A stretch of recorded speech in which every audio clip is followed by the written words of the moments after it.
Thank you very much, Sanda, for your remarks, and it's just fantastic to hear everything that the UN Global Compact is doing and the member companies are involved in. We're thrilled to have you all here today. Okay, it is time for our very first panel discussion. As governments and businesses unite to end fossil fuel pollution and fast-track decarbonization, we must ensure that no one is left behind on the journey to net zero. In this session titled Without Renewables, There Can Be No Future, leaders from business, civil society, and the United Nations will discuss how they are managing the joint crises of climate and energy, showcasing strategies, concrete actions to jumpstart a just transition to a renewable future. But before we dive into the discussion, we will first hear from Mr. Guy Ryder, Director General of the International Labour Organization. The International Labour Organization is collaborating closely with the UN Global Compact and a group of partners and companies in the Think Lab on Just Transition to shape thought leadership and provide guidance to businesses on just transition. The UN Secretary General has said that renewables are the peace plan of the 21st century. But the battle for a rapid and just energy transition is not being fought on a level field. To touch upon some of these issues, it is my pleasure to invite Mr. Ryder to deliver his opening remarks. Appreciate it.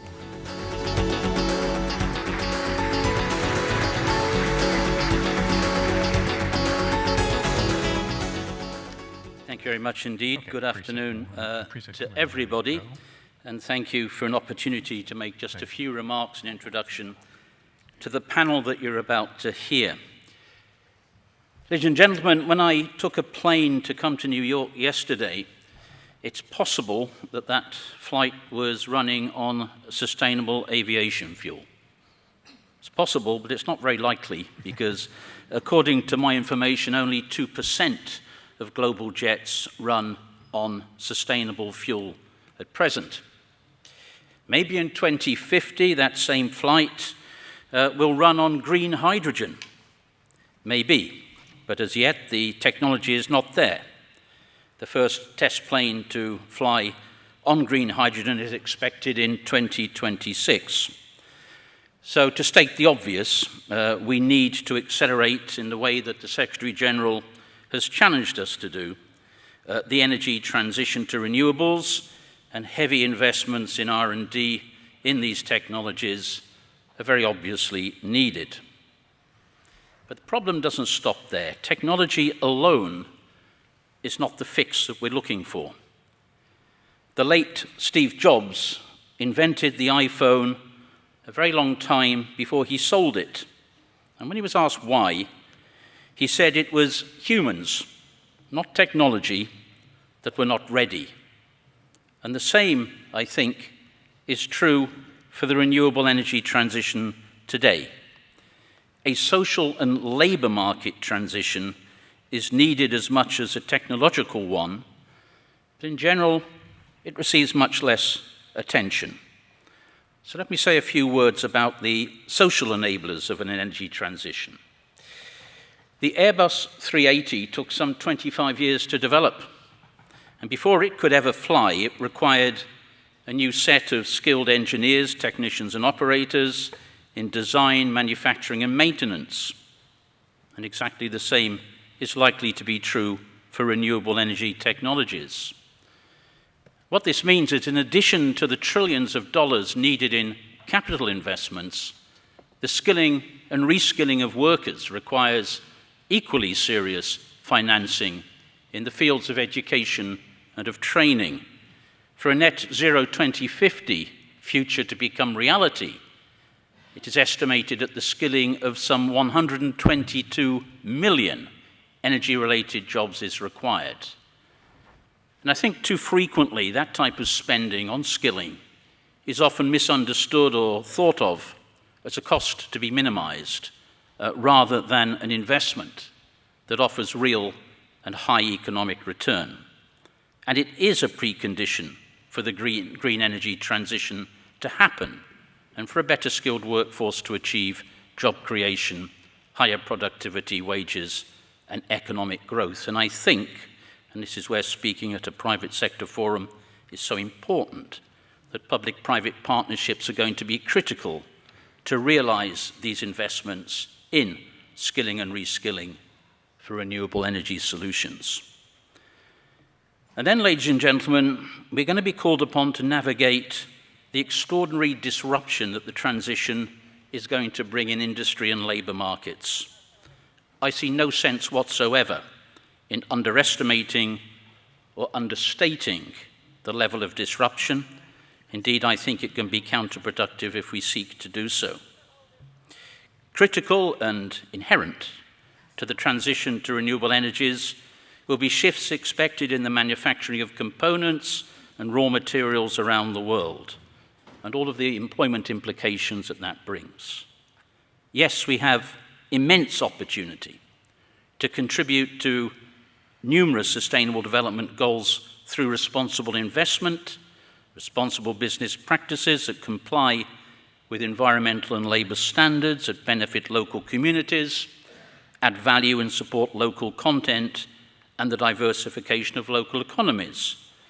And looked at in the aggregate, the jobs narrative can equally be positive. A scenario of reduction in mining and extraction of coal, petroleum, and natural gas would displace an estimated 2 million jobs. And that can be partly compensated by the growing demand for material inputs for electric vehicles and electrical machinery, with, as if by coincidence, some 2 million additional jobs in the mining of copper, nickel, iron, and other non-ferrous and metal ores. If you say it quickly, that sounds like quite a benign scenario. If you live through it in real time, it's more complex and it's more painful. And anybody who has lived through the demise of a hydrocarbon-based industry, and it's been my misfortune to do so, knows precisely what the social issues are when we approach these matters. And that brings me, in conclusion, to the imperatives of achieving a just and inclusive transition of which Sander just spoke. The poorest 40% in the world spend often more than half of their income on housing, food, and transport. All of these basic needs for which prices go up as the costs of energy go up. And this has been brought very much to the forefront by the shocks that we have been receiving from the war in the Ukraine. Whether we like it or we don't like it, the war in Ukraine and its consequences has added a new and highly political charge to the debate on the transition to renewables. And both government and industry, whether they wish it or not, are going to have to address those added new complexities. This said, ladies and gentlemen, jump-starting a rapid and inclusive energy transition is crucial. That is clear. But this is not only about energy, it is indeed a plan for peace. Because without social justice, peace is at peril, the very reason why my organization was created just over a century ago. Business has always and must continue to play its part, just as governments must as well. Comprehensive policy frameworks, the right incentives and enabling conditions, repurposing of inefficient subsidies, enterprise development, all of them grounded in social dialogue, will be essential. There is no shortcut to them if anybody should be tempted. The Global Accelerator on Jobs and Social Protection for Just Transitions, part of our common agenda, launched by the Secretary General of the United Nations, is designed to contribute to this integrated, comprehensive, inclusive approach. And I suggest that we all try to make use of it. Without renewables, there can be no future and no future of work. So I thank you for this opportunity and wish you a very successful forum. Thank you.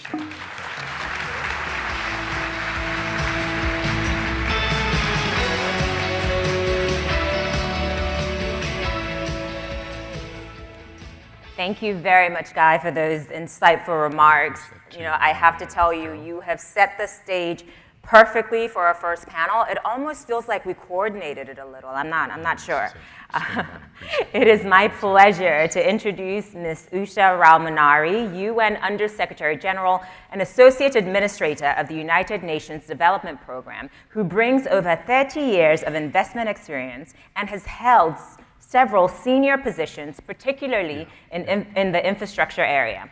Ms. Rao-Manari will moderate today's panel discussion and a short Q&A right after. We encourage you to please submit your questions for the Q&A during the panel discussion. In the event app, there is a Q&A tab where everyone can submit their questions. If you have not downloaded it yet, please do so now. Over to you, Usha.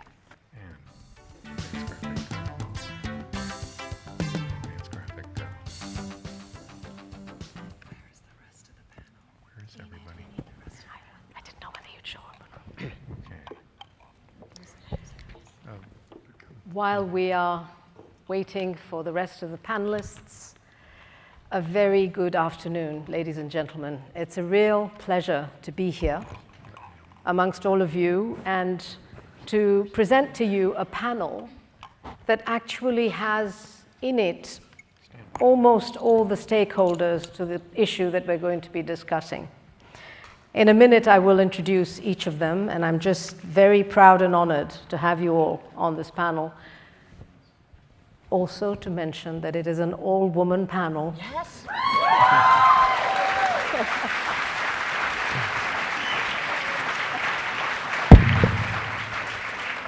Discussing energy and not something else. Cookies.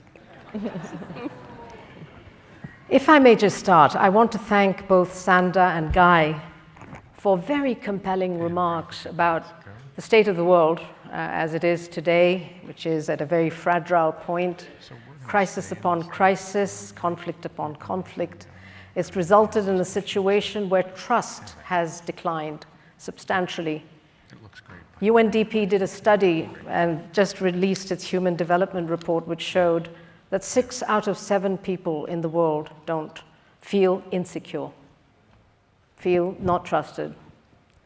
9 out of 10 countries in the world have gone backwards in their Human Development Index for 2 years in a row. This is unprecedented. All it does is point to a world that is in some amount of disarray. And when we look to see where the good news is, and I'm an optimist, so I believe our best world is still ahead of us. But part of that world has to be around renewable energy and green transitions, and just transitions, as Guy has correctly pointed out. Are we on track? Not entirely. But I have a panel that's going to tell us how to get us back on track. Do we have to do things differently? Is it business as usual? No, it's not business as usual, and yes, we have to do things differently. The good news is that renewable energy is one sector that has actually done much better than other resilience-oriented sectors, if I may call it that. There's a lot of scale finance that has gone into this sector to the benefit of people and planet, but we have to do a lot more. And I think that to accelerate the move along these green pathways, we have to bring together government, private sector, civil society, academia, and the youth to find the solutions to the issues that we will face. I think that if we get energy right, we'll get growth right. If we get growth right, we'll get progress right, and we'll get jobs right. And Guy will be very happy. To dive deeper into these issues, please, it is my pleasure to welcome our panelists. Joining us today are Her Excellency Razan Al Mubarak, Managing Director, Environment Agency of Abu Dhabi in the UAE, Ms. Esther Baguette, CEO, Novozymes, Ms. Helen Watts, Senior Director of Global Partnership, Student Energy, and Ms. Rebecca Miano, CEO, Kenya Electricity Generating Company. These are very powerful ladies doing very important things for us. So let me start and jump right into the discussion. And Razan, if I may start with you, please. You know, we were discussing earlier, the UAE is in the midst of an economic transformation and has set itself extremely bold net zero goals. What is your advice for other countries whose economies are solely dependent on fossil fuels? Thank you very much, Usha, for this question, and really thank you for the Global Compact for organizing this session.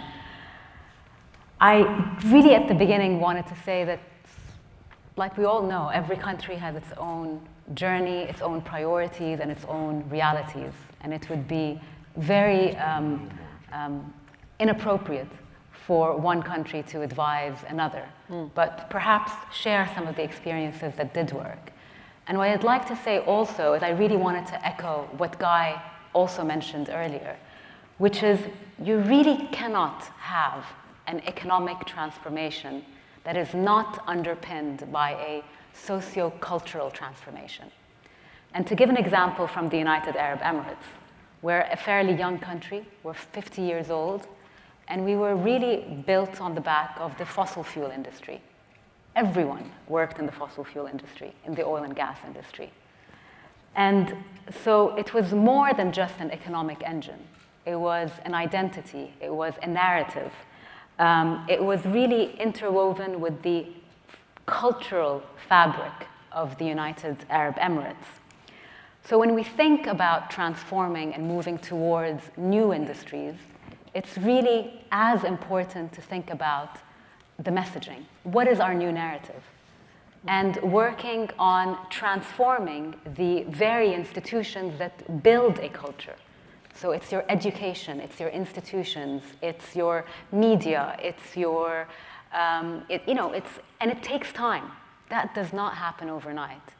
And as was mentioned earlier, if we just feel that the technology will be the fix, then we are not really addressing the root. We're not addressing the root engine, which is actually people. So first piece of advice is invest in the socio-cultural institutions as much as investing in the technological institutions. The second piece of advice is to also recognize that there is a place for fossil fuels, but as an enabler. We talk about transition. We cannot transition from one technology to another without a bridge.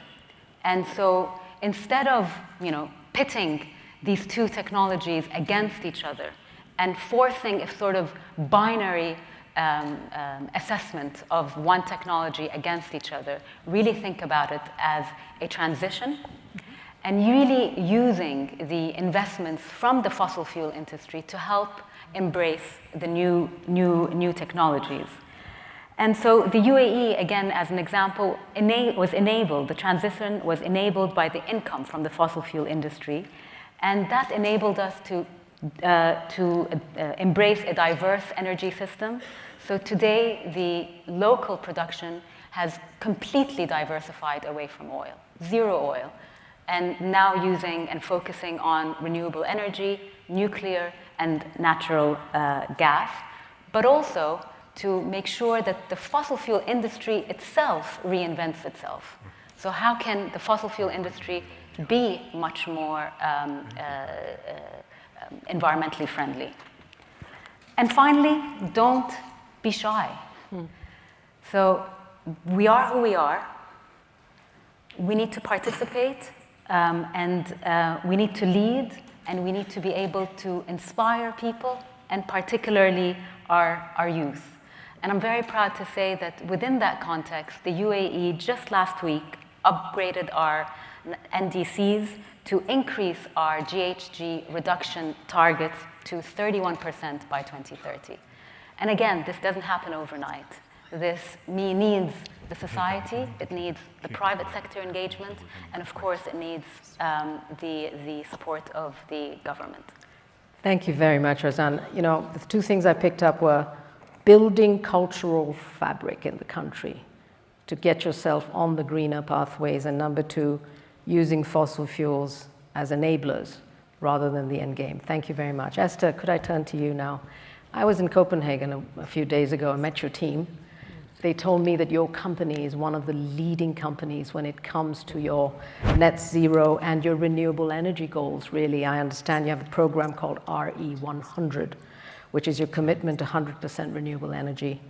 What is your plan to do this operationally, through your supply chains, through your team, etc.? Please, over to you.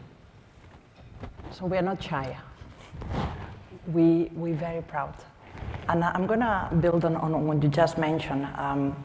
Maybe the translation of the cultural aspect from a country into a company, it means it goes to the purpose. It goes to the belongingness, that you're part for something bigger, that you work in a place where your personal values and the company purpose, they merge. Novozymes, the company that I have the privilege to work in, was the first company that stood in 2002 and make a commitment to the triple bottom line.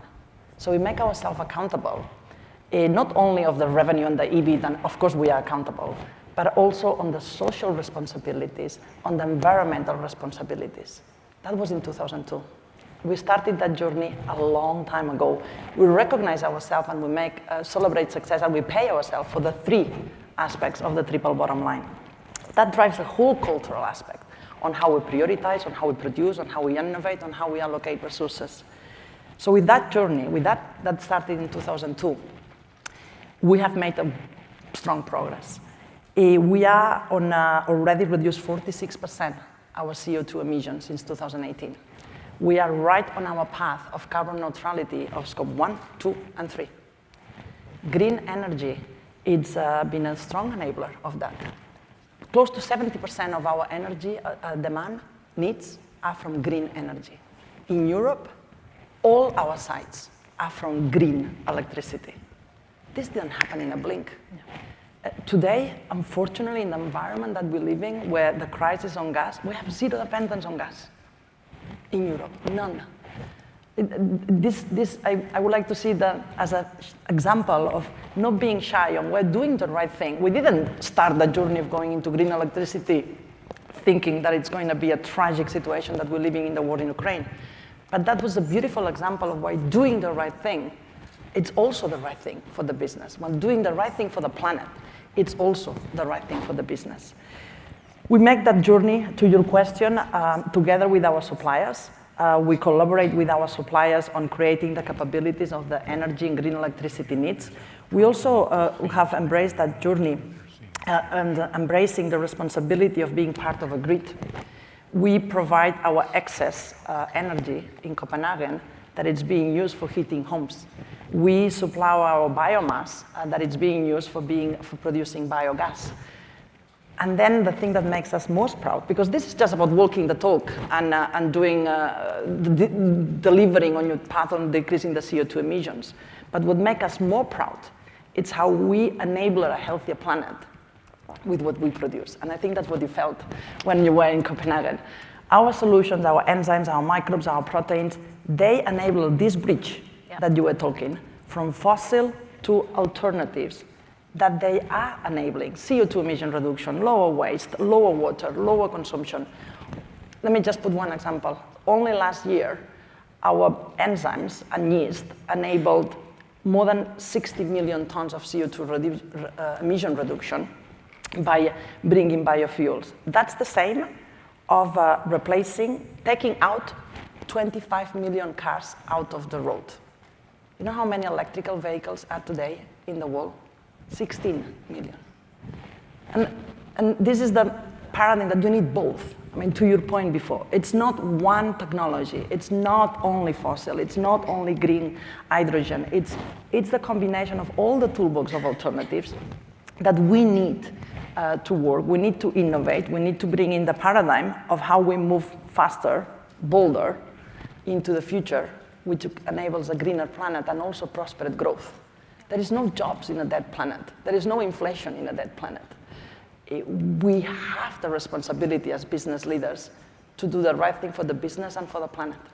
Am I answering your question? You did. Thank you very, very much. And I took away from you that, look, what's right for the company or the business is right for the planet and vice versa. And that's a very important orientation for companies and for businesses around the world.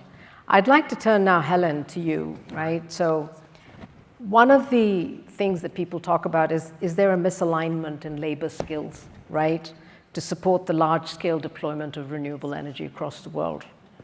If that is so, first of all, what kind of skills do you need for the next generation across all the sectors, and why is it important to invest in youth to drive and accelerate our move towards greener pathways? Please.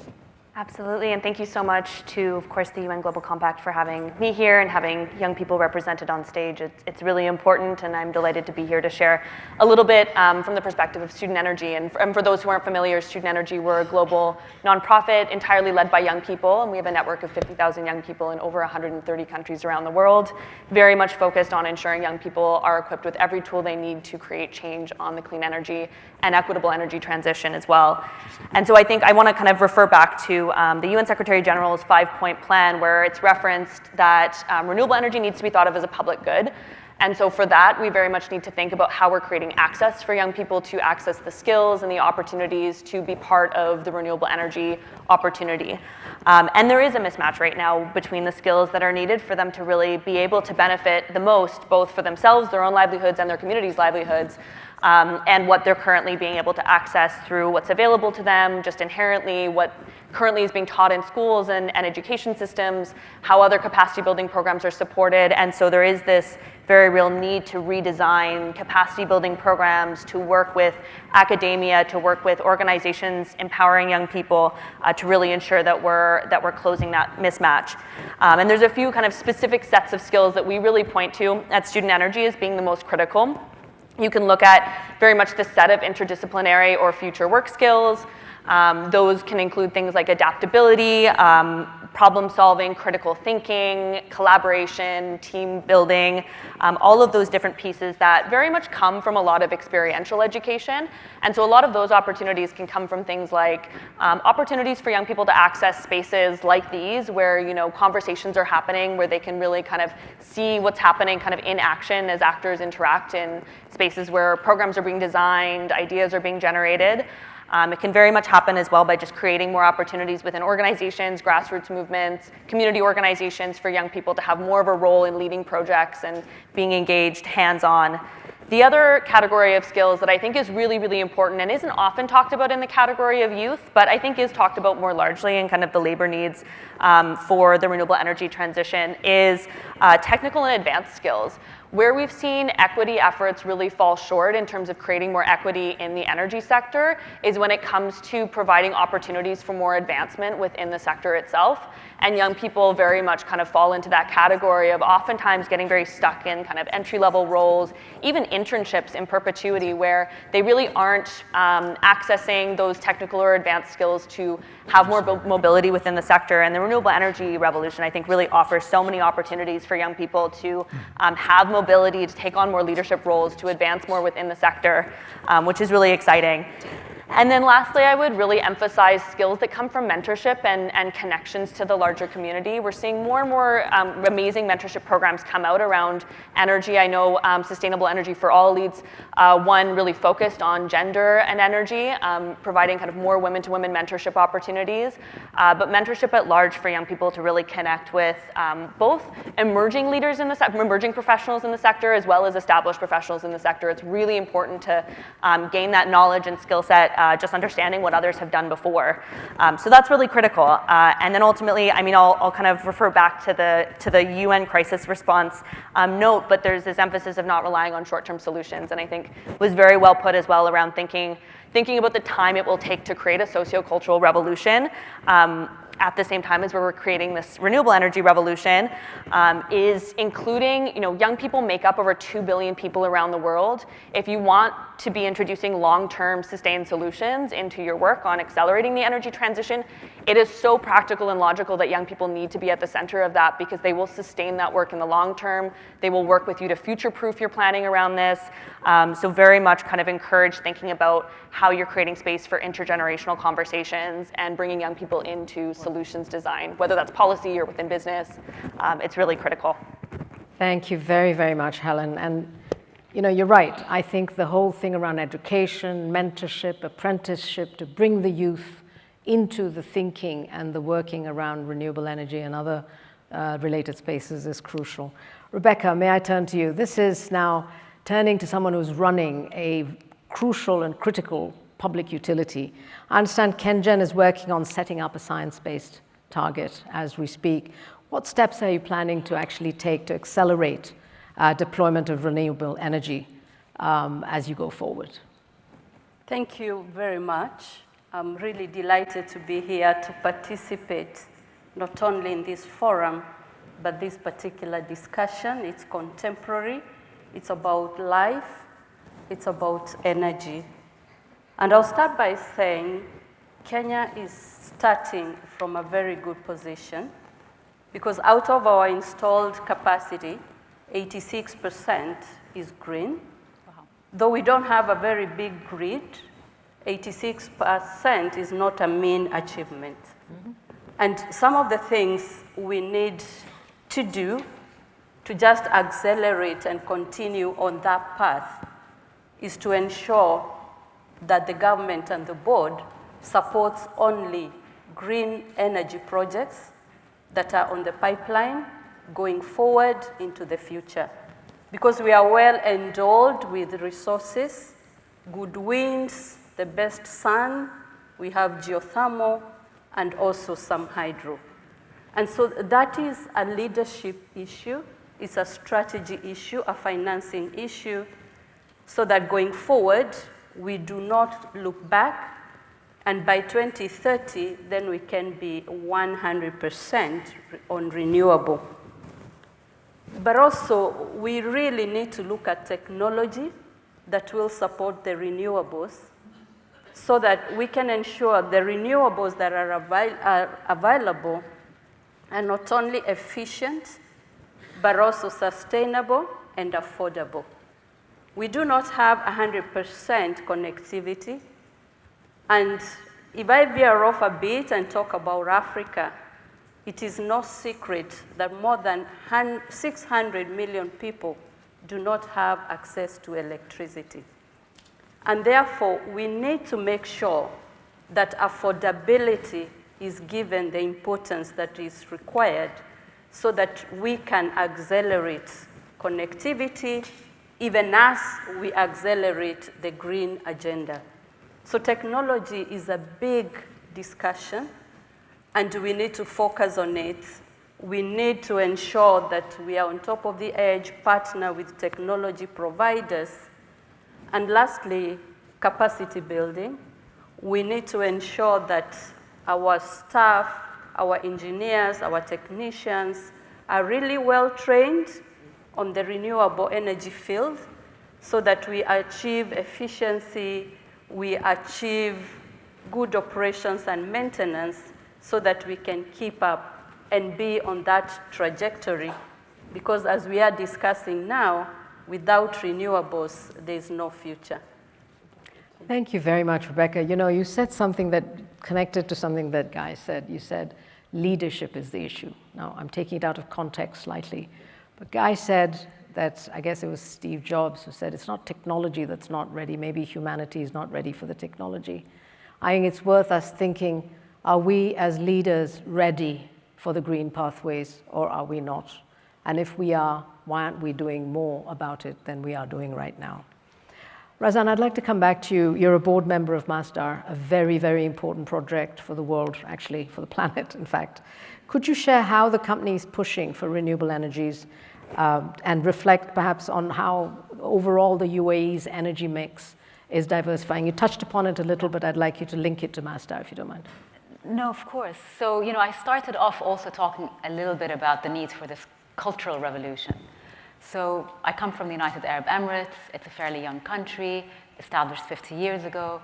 But then 25 years ago, we started to change that narrative, that we no longer want to be solely associated with fossil fuels as a provider, but we want to be able to expand that definition to being an energy provider.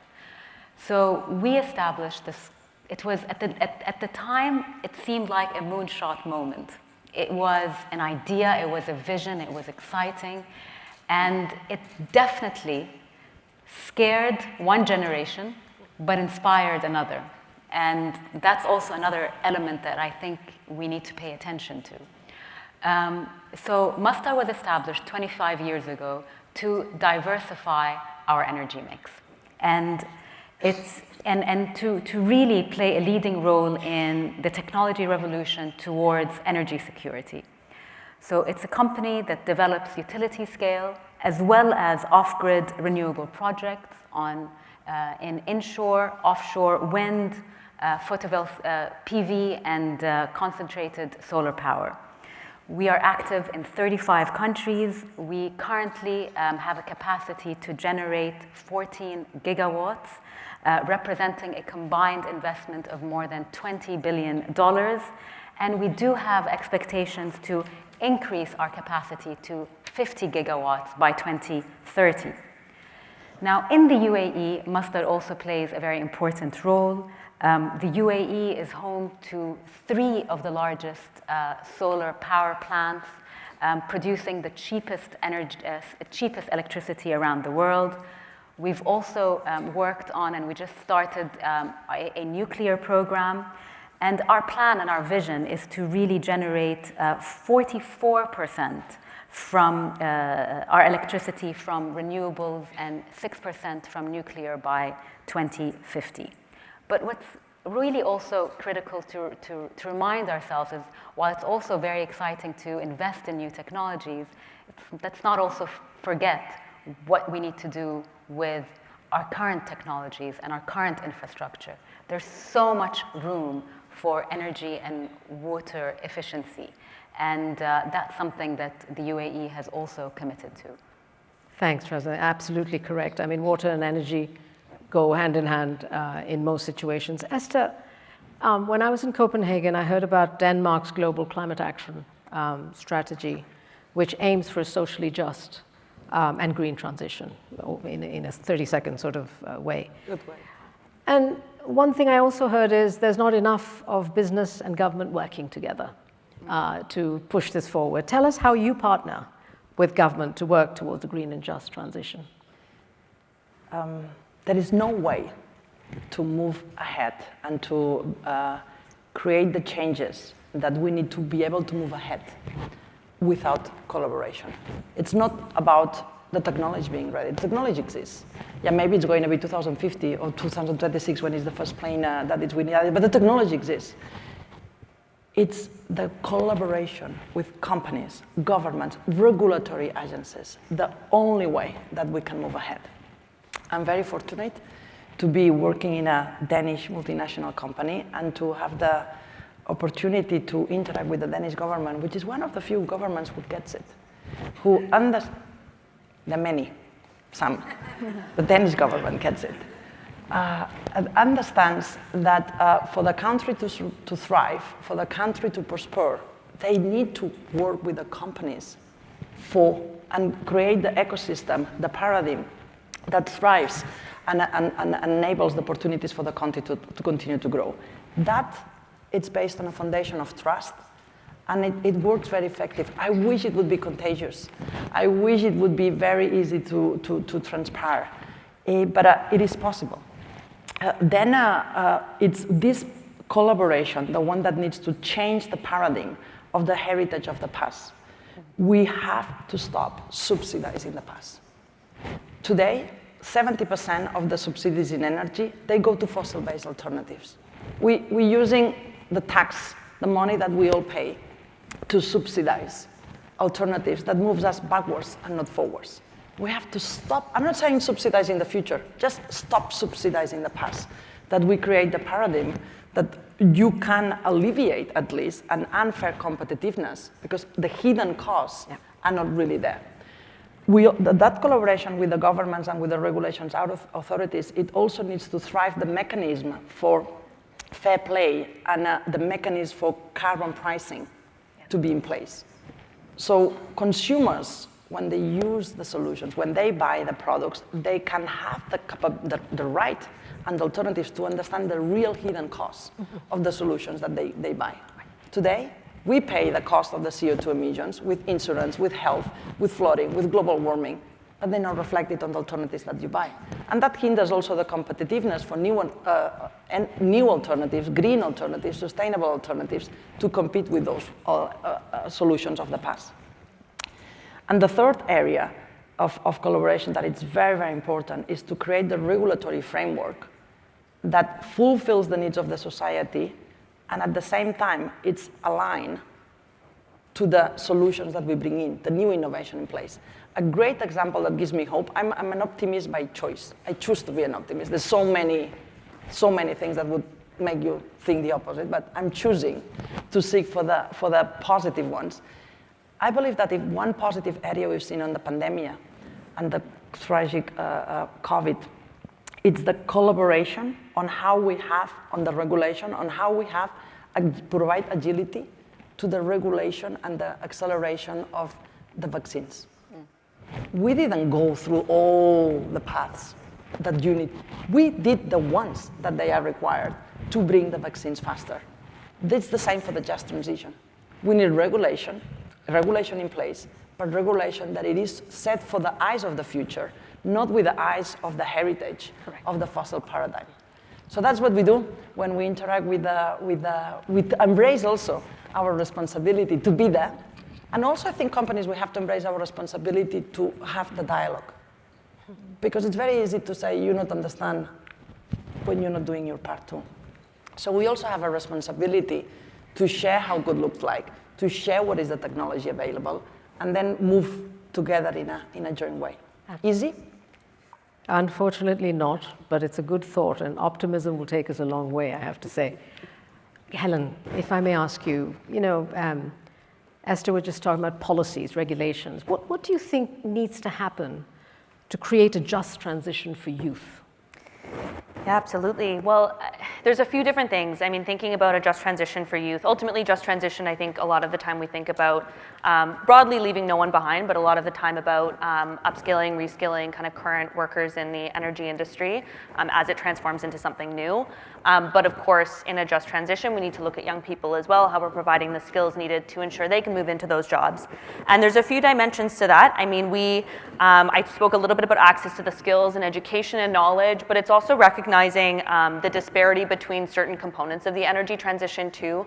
So Rebecca mentioned, of course, just because your grid is green or predominantly renewable energy source does not mean that the energy access challenge has been addressed in your country. And so and also where we're going to be seeing kind of the renewable energy jobs and opportunities growing the most will not necessarily be happening equally across all geographic locations, even within one country. And so how we're really pulling young people from different areas, different stakeholder groups into that policy design process is really critical, so that they can work with governments and with business, but I would say kind of with governments really around this policy design process to ensure that just transition principles that directly reflect young people's experiences are baked in from the get-go, and really ensure that young people will have policies really tailored to where they're at and the unique conditions of their location to ensure that they have access to these opportunities and are not left behind, or left behind so that they move into a different location, which also kind of can create compounding challenges as well. We want young people to also feel like they can find opportunities where they're currently located and don't have to move to different countries or to different cities all the time to kind of find those opportunities, that there are enough opportunities that are accessible for them. So that's a really kind of critical piece, I would say, is really thinking about the diversity of stakeholders that you're bringing into that policy design process that really reflect all of those different experiences across the board. And for young people, that often means kind of engaging kind of beyond the usual suspects of youth as well. I think, with student energy, we're in a lot of different kind of international spaces. We have the privilege of doing so, and wherever possible, we bring in young people from our network who are not the same ones who have attended these events with us before, because we know that those perspectives, those unique kind of circumstances and experiences they've had are so critical to creating more inclusive conversations that ultimately can inform policy design. So very broadly, I would say kind of that inclusive policy design process. Thank you very much. And before I ask you one quick question, I'm going to ask Rebecca. Rebecca, Africa is a special topic. I know that KenGen is working with other countries on the continent to accelerate the green pathways. What are some of the challenges you faced in the scale-up of renewable energy on the continent? Yeah, thank you for that question. And specifically in geothermal exploration, we have a lot of experience, expertise, and so we deliberately decided to support other African countries along the Rift Valley to also develop their geothermal, which is a renewable energy. And so we moved into the region, but there are quite a lot of challenges, a myriad of things, social problems, political, legislative, regulatory, and even the sheer knowledge in that country of what it is, because we got in there to do drilling for geothermal. And so you can imagine a totally new environment. So you go in there, maybe the same strategies that are working in your home country, thinking they will work. Then you find that things are different. But we have learned a lot of lessons. And I think going forward, we are stronger, better planning, better partnerships in the country we are going to, and also just breaking some of the barriers. Then we are required to employ quite a number of people in those countries, and that has made it easier for us. Mm-hmm. Thank you. So we're done now. But before I do that, can I ask a question? I'm going to go backwards in order. Rebecca, 30 seconds, no more, and I'll be timing you, not really, but I will be stopping you. Why aren't we doing more of what all of you have been talking about? Why aren't we at a global energy matrix that is 100% renewable? 30-second answer. Rebecca. Yes. we need to be at the table, the leadership table. We need policies that support that. We need the strategists. We need the boards to all support the initiatives so that the implementers are just there to implement. Decision-making and leadership is the real thing. But secondly, financing. I remember in COP26, there was an announcement of trillions and billions of dollars. I wish then that can translate to real money so that we then move and the money is somewhere. And we are still hopeful because energy projects are capital intensive. They require a lot of financial support and also capacity building, awareness. All those things put together will help us do more. Thank you very much. Helen, 30 seconds. Yes, I mean, I would echo exactly what Rebecca has said. I think in terms of envisioning what this future looks like and our concrete asks for it, looking deeply at the capacity building programs that are being supported, delivering on the money commitments, the financial commitments that have been made. We just recently saw, just 1 year ago at the high-level dialogue on energy, I think over 500 million green jobs were committed. We need to see those delivered on, and in order to do so, we need to support young people and think about how you're meaningfully including young people in your workplaces in a long-term and sustained way. Thank you. Sorry. The organizers know I always go off script. So this is off script. I know you guys couldn't take any notes or anything. Esther, 30 seconds. What are we not doing more? Why are we not doing more of what you all have talked about? Because we're doing a lot. I mean, and sometimes it's also good to pause, to look backwards, and celebrate a little bit what we have made. It's not enough, but we're doing a lot. I'm not sure the answer is to do more. Maybe it's to do it better. It is to do it in a way that it's real, but also to do it in a way understanding that you can also move as fast as your slowest point. And we're not very good of looking how we all move together, looking at Africa, looking at youth, looking at, sometimes we just look at us and we want to move. Yeah, but if you move alone, where do you really go? It's about going collectively. And I believe we could do better on embracing that movement. It's only when we all move, not when a couple of us move ahead. Doing more checks and balances of how we constantly look backwards, celebrate success, but then also we pull us. Maybe the earlier ones are a little bit backwards, but then collectively we all moving ahead. We have an obligation to bring technology, to bring solutions in the areas where we are behind. We have the obligation to create the bridge to the youth, so we listen to those voices in a stronger way. Very good, thank you. Razan. I say 30 seconds, but I failed miserably. Really, but anyway, fine. Rebecca, you really set the tone. I think we're very good at forecasting and looking at the future, but there are things that can be done today to make such a huge impact. I just read this headline this morning, but this is old news. But just 5% of all power plants today are responsible for 73% of global electricity production emissions. So if we're able to change just 5% of all our power plants today, we would address a huge chunk of the climate change dilemma. So yes, while new technologies are coming, there are solutions that exist today that are pragmatic, that are bold, that we as a global community can address. And then just to add on that, nature needs to also be part of this discourse. We talk about technology, we talk about people, but we also want to live on a living planet.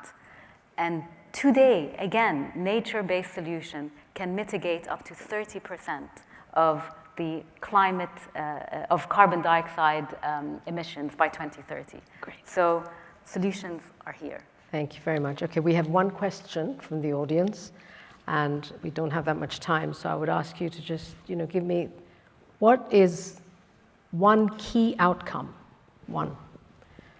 related to renewable energy and just transition that you would like to see at the upcoming COP? Now that Mark Carney is going to be terribly gloomed that Rebecca doesn't think GFANZ is real money, what would you like to see happen at the next COP? One outcome, and I'd like to start with Esther. We'll just go down. One outcome at COP? One. True collaboration and partnership. Okay. On renewable energy and just transition, between the energy producers, creating the bridge also of the transitions that the solution technology that exists today, moving them faster into the future and bolder investments of the future, embracing also biotechnology, but with the regulatory framework that moves us ahead. This cannot be done without the collaboration of the partnerships, but then also listening to the voice of the ones that we sometimes leave a little bit behind. I'm looking for COP in Africa to be a true global COP. Yeah. Maybe because it's in Africa, it's going to be global. I'm looking forward for that. Me too, thanks. Razan? For me, really, it's hoping that nature can be at the forefront of climate change negotiations. Wonderful. Becca? I would like fulfilled promises, to go back with checks and convert those promises into reality. Thank you. Thank you. Alan? Phasing out kind of firm commitments, time-bound commitments to phasing out subsidies for fossil fuel production internationally and domestically, and plans for how the money left on the table is going to concretely invest back into renewable energy and just transition. Thank you very much. We're done. I tell you, I have learned so much from all of you. I just couldn't take notes fast enough. But ladies and gentlemen, we have a panel that's comprised of very diverse people, first of all, but also diverse sections of society. You've got youth, you've got a public utility, you've got government, if I may say that, and you've got the private sector. And they have come up with very, very important observations of the present state of affairs when it comes to renewable energy and just transition, but also what we might look to do as we look forward. Because I think you're right? It's not that things aren't happening, they are. So first, let's not beat ourselves up. But second, let's see how to create the partnerships and the collaborations to create momentum. I must say that over the last 2 or 3 years, the momentum was somewhat lost. The momentum has to be regained and accelerated as we go forward. I think renewable energy and the just transition related to energy has become a particularly important issue in today's world, where energy security has come back up as a pernicious and continuing issue. So as leaders, as all of us here on the stage and in the audience, what we have to do is almost try to balance goals that look conflicting but are actually not.